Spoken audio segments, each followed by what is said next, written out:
Tonight, it's really unfortunate. I mean, I just retired not too long ago, so this is going to make life more difficult for me. as inflation soars, the president sits down with the head of the Federal Reserve, the latest on their discussion. Plus, very somber, quiet, heartfelt. A community in mourning as the first victims of the Uvalde school shooting are laid to rest. And nuclear worry. What happens if the Iran nuclear deal goes through? All this and more tonight on Faith Nation.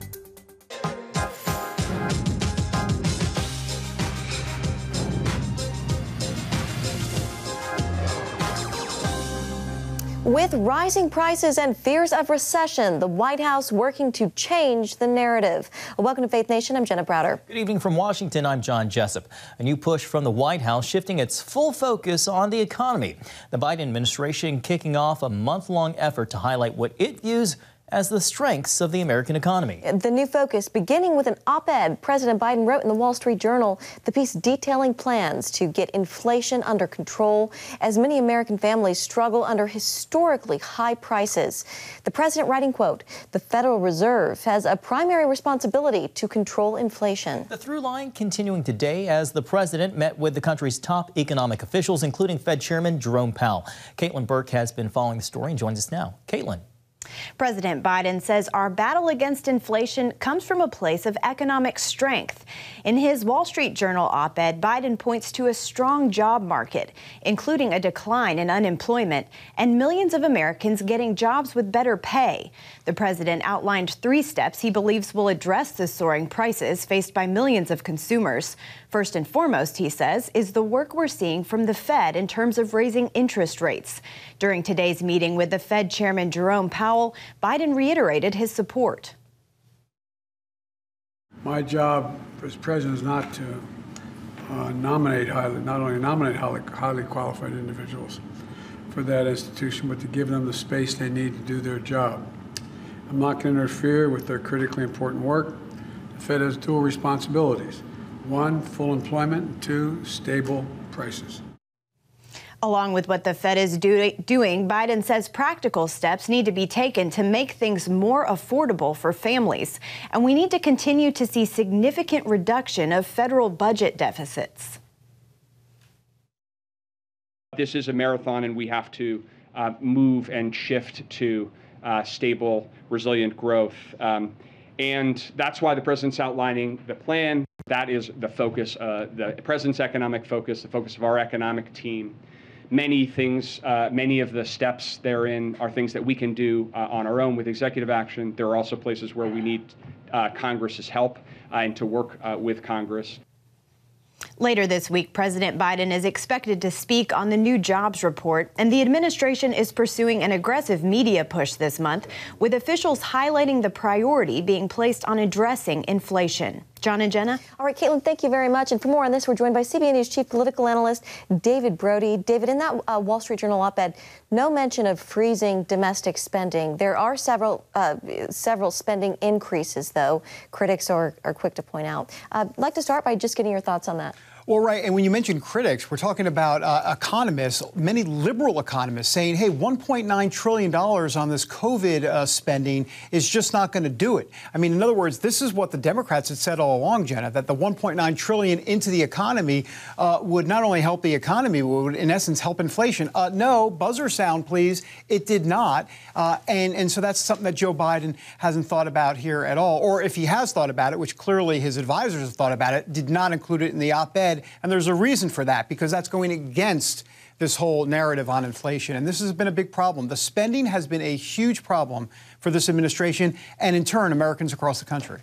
The president, David, says his plan is part of a great transition that ultimately will lead to a more affordable America. The administration playing up the word transition in its messaging. David, do you think that terminology will break through to voters as we look to the November midterms? John, Jenna, I can't see it. I just can't. I mean, this feels very much like a playbook from the White House, right? It's June month, or it's June, so therefore it's going to be, breakthrough inflation month, and they're going to have some sort of theme involved, and here comes the op-ed, and here comes certain press conferences and policy initiatives and executive orders. But the truth of the matter is, Bread is up 7%. Not good, by the way, for someone who likes bread. 13% for milk, 11% for eggs, and you go down the list. And so that's what voters are looking at. They're looking at their grocery bill. They're looking when they go out to eat and they go, wait a minute, a hamburger is what, $19? Wait a minute, that doesn't make sense. And I'm not at a foo-foo restaurant, by the way. And so you put all of that together, and that's why the transition that they're talking about is probably going to fall on deaf ears, because what's really happening here is that people are getting whacked in the pocketbook, and that's the big problem. Yeah, we've heard the word transition before, also, transitory. David, what do you see as a winning issue or winning issues for Democrats this fall? Well, do we have 6, 7 hours? No, I know we don't. Maybe the life issue, or I should say for the Democrats, the pro-choice issue, possibly to a degree. And once again, I hate to call it any sort of political issue because we know it's so much more than that. But I think politically speaking, Democrats are at least hoping that when this Roe v. Wade decision comes down, if you will, potentially overturning it, that could help them somewhat in November. But I think it's going to be at the margins. And the only reason I say it could be potentially a winning issue for them is because it's going to gin up the base, it's going to get out the base. And we know that in elections, turnout is everything. So maybe it'll help on the margins. But once again, you're playing 20% of progressives in this country. So I think either way, even if it's a winning issue, it's got a certain amount of ceiling, if you will, and that's about 20%. All right, Chief Political Analyst David Brody, we will leave it there. Thank you, David. You bet. Thanks, David. Well, turning now to the tragedy in Texas and unending grief after last week's elementary school shooting in Uvalde. Tonight, 2 families have buried their loved ones, both girls just 10 years old. And the first 2 victims laid to rest. Services for 17 more children and 2 adults will follow in the coming days. As the city continues to grieve, pastors are doing what they can to help in the healing process. CBN's Brody Carter spoke with one pastor in Uvalde and joins us with more on that. Brody?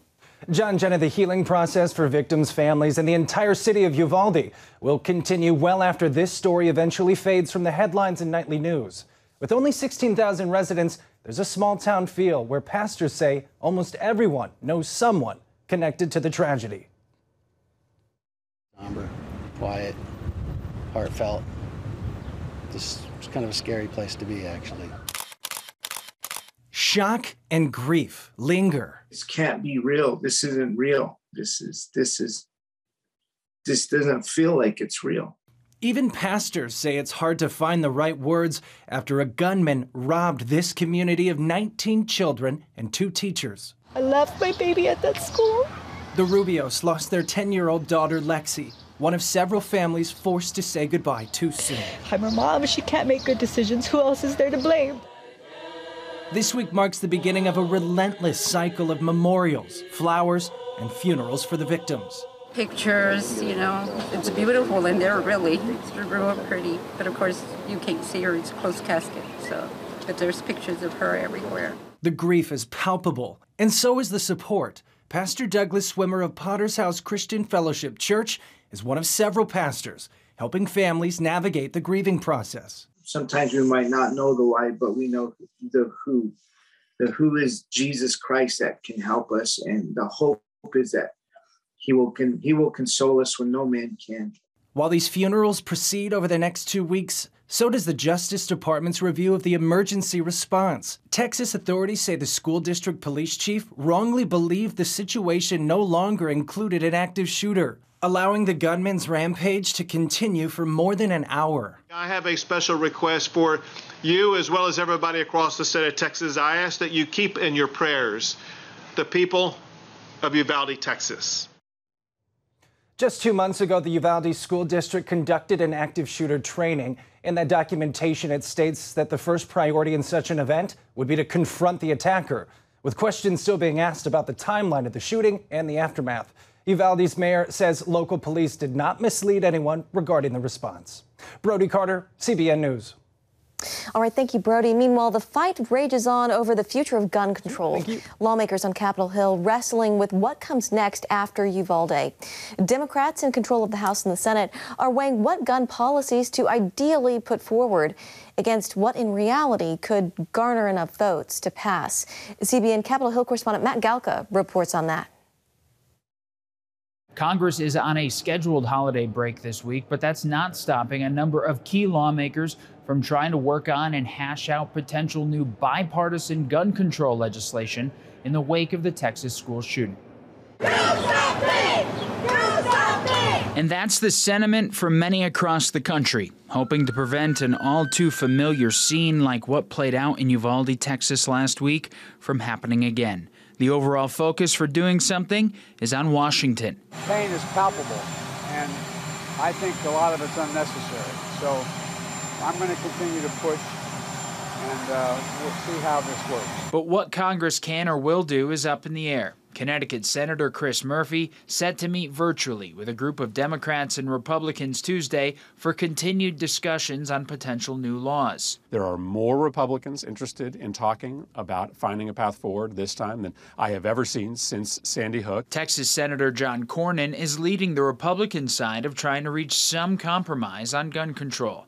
But common ground could be hard to come by, as fellow Texas Senator Ted Cruz slammed more restrictive gun control efforts at last week's NRA convention. To Washington Democrats, the answer is so-called universal background checks and banning so-called assault rifles.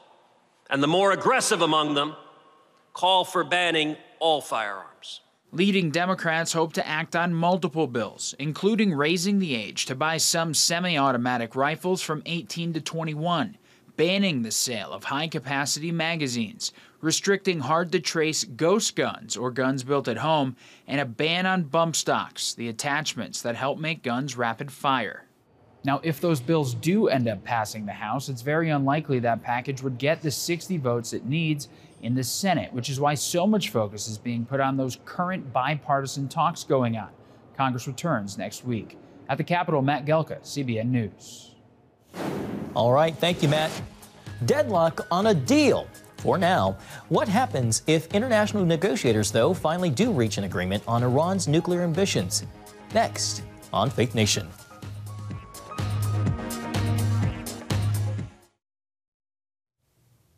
Welcome back. The revised Iranian nuclear deal remains on hold as negotiators try to iron out a key sticking point. Still, pressure is on to sign the agreement. But as Chris Mitchell reports from Jerusalem, some experts worry that if the deal goes through, it could lead to the spread of nuclear weapons throughout the Middle East. After months of negotiations, the U.S. and Iran are at a deadlock over removing Iran's Revolutionary Guard Corps from the Foreign Terrorist Organization list. The IRGC has American blood on its hands, and there's no good reason for the United States to even consider lifting this FTO designation. Middle East expert Eli Konim says bipartisan support on Capitol Hill is building to keep that designation in place. You're hearing from many, both Democrat and Republican members of Congress, who have voiced their concern to the Biden administration that there's no good reason to lift that FTO designation. Even if that stipulation remains and the deal is signed, concern is growing that it will pave the way to nuclear proliferation in the Middle East. The Saudis already have agreements with the Pakistanis. They funded the Pakistani nuclear project, and they are ready to procure nuclear weapons the moment this agreement is signed, and they understand that Iran is moving towards nuclear capabilities. So what we will see is proliferation of nuclear capabilities all over the Middle East. Avivi also told CBN News the agreement would have global implications. This is not talking about threat in the Middle East. This is a whole new globe. It's a whole new world. It's a threat for humanity. And therefore, I cannot understand why the European Union and this current US government is pushing towards enabling this vicious regime who calls America the big Satan and calls Israel the little Satan. Let them have nuclear capabilities. As it stands, the nuclear agreement also promises sanctions relief that would release nearly $100 billion to the Iranian regime. Avivi and others believe the money would not only fund Iranian partners in the region, like Hezbollah and others, it could also reach allies closer to the U.S., like Venezuela, which Avivi calls Iran's Cuba. Chris Mitchell, CBN News, Jerusalem. And we just saw her in Chris's piece. Middle East expert Ellie Kohanim joins us now for more. Ellie, Israel's Defense Minister Benny Gantz warned that Iran is just weeks away from building a nuclear bomb. The UN watchdog IAEA estimates its stockpile of enriched uranium, which is required to build a nuclear bomb, is 18 times the limit of that which was imposed by the 2015 deal. Ellie, your thoughts there? John, exactly right. Today we saw a report coming out of the IAEA that should worry everyone. The fact that the Iranian regime has now enriched uranium 18% higher than they were supposed to, according to the 2015 JCPOA agreement.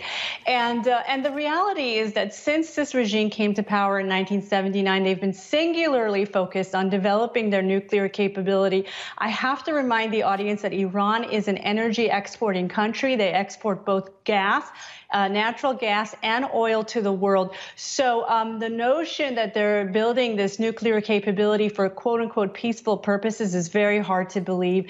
And as your guest, the Israeli general, just pointed out, it's hard to fathom why the Biden administration is continuing down this path. We've seen that they've engaged in the Vienna talks now for almost 16 months with zero results. And at the same time, Iran is proceeding at a tremendous pace, both their nuclear development as well as their ballistic missile development. And it is leaving all of us, the entire world community, in danger.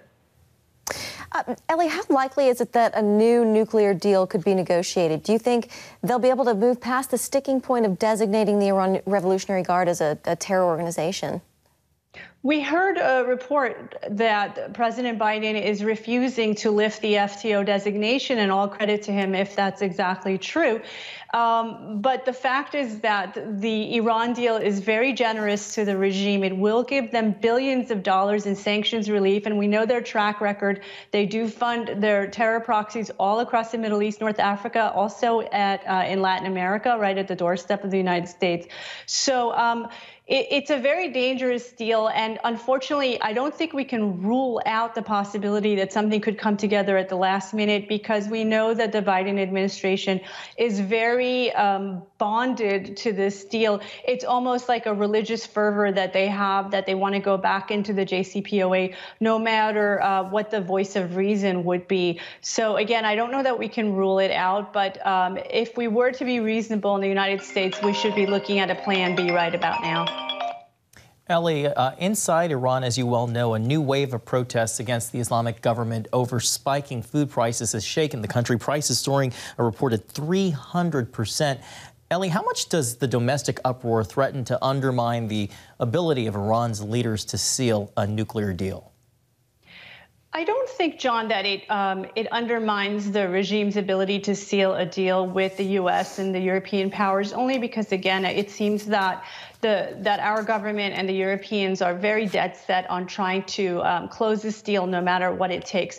However, if our administration were curious to see the legitimacy of the regime, they would see that these protests are spreading all across the country. The Iranian people are out on the streets protesting at the risk of their own lives. There is a history before where the regime used live ammunition killing protesters on the street. And while it's true, John, that these protests started in response to food shortages and food prices escalating, we also saw a building that collapsed this last week in Iran, in Abadan, leaving at least 30 people dead. Everyone in Iran is understanding that as another example of the cronyism and the corruption of the government. So the regime has a lot of challenges facing them.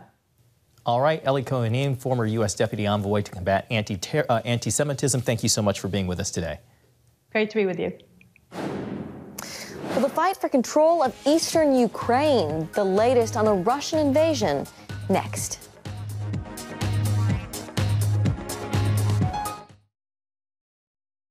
Ukraine is pushing for the U.S. to send long-range rockets to help in their fight against Russia, a move President Biden ruled out Monday. This as Russian forces continue their attack on the Donbas region. Meanwhile, the European Union is taking its strongest step yet to punish Russia. EU leaders agreeing to ban 90% of Russian oil imports over the next 6 months. As the war goes on, Ukrainian wheat trapped in Black Sea ports is contributing to a global food crisis. Well, since the beginning of the invasion, CBN's Operation Blessing has been on the border of Poland and Ukraine, working to bring help and hope. That's right. Here's a story of a recent miraculous opportunity. OB workers had to assist families fleeing the war. Today, we had the opportunity with our OB volunteers to meet a family that had just arrived at the Polish border, and we happened to be on the Ukrainian side when they arrived. And so we were able to guide them in how to go through passport control, leaving Ukraine, and then entering into Poland. We were able to greet them with hygiene products that they needed. They had just left from the Kherson and Nikolaev region, which currently is under fire and Russian occupation in parts of those regions. And so they were just glad to get to safety. So we helped them carry their things. We walked with them through this gate all the way to our Operation Blessing tent, where we helped them sort from there where they were going next. One family was going to Germany, one family was staying in Poland, and one more family was going to the Czech Republic. So all three single moms with their kids, just carrying a lot of stress, but they were so grateful that we could meet them with smiles and help them figure out what was next.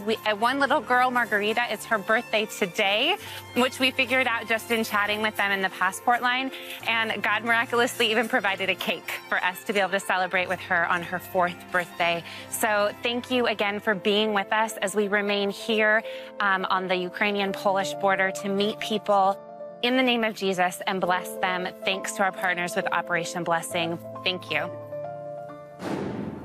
The great work of Operation Blessing. Well, coming up, a look back at the Memorial Day tributes honoring those who gave the ultimate sacrifice.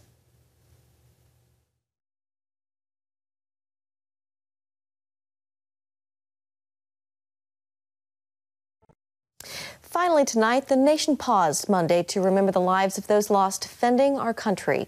Tributes to fallen soldiers rang out across the United States. The U.S. Air Force Band created 2 videos for the Memorial Day holiday. At Culpeper National Cemetery in Virginia, the band's ceremonial brass performed 2 iconic melodies, Taps and Going Home.